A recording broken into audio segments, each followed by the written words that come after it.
গত বছর জুলাইয়ে যে পরিস্থিতি ছিল বাংলাদেশে এবং সেই পরিস্থিতি, সেই সময়ের দৃশ্যপট, সেই সময়ের স্মৃতি, এগুলো মনে করার জন্যই কিংবা এগুলোর স্মৃতিচারণ করতেই আজকে জেলা প্রশাসন না শুধু সারা বাংলাদেশের সব জায়গায় এই ম্যারাথন, প্রতীকী ম্যারাথনের আয়োজন করা হয়েছে। আমাদের এইখানে ম্যারাথনে অংশ নিয়েছে শহীদ পরিবারের সদস্যরা এবং আহত যারা রয়েছে এবং বিভিন্নভাবে যারা রাজনৈতিক দলের নেতাকর্মী রয়েছে এবং যারা গত বছর এই দিনে আন্দোলনে সক্রিয় ভূমিকা পালন করেছে।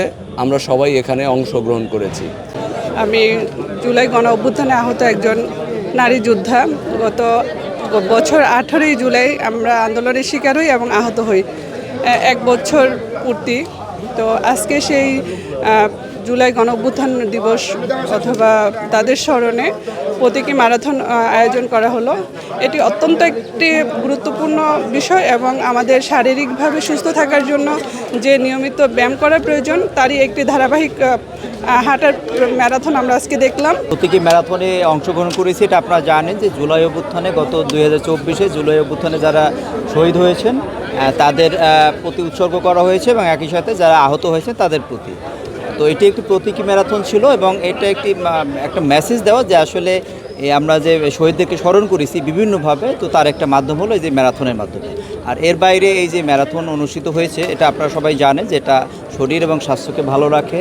হাঁটা যে মানুষের প্রয়োজনীয়তা রয়েছে, দৌড় যে প্রয়োজনীয়তা রয়েছে, এর ফলে শরীর এবং স্বাস্থ্য ভালো থাকে এবং মন ফুরফুরে থাকে।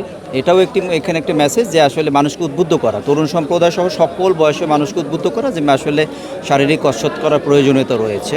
তো গণ অভ্যুত্থান যেটা হয়েছিল গত বছর, সেই চেতনাকে ধারণ করে বিভিন্ন অনুষ্ঠানমালার মধ্যে একটি হলো প্রতীকী ম্যারাথন। আপনারা জানেন ম্যারাথনের হিস্ট্রি।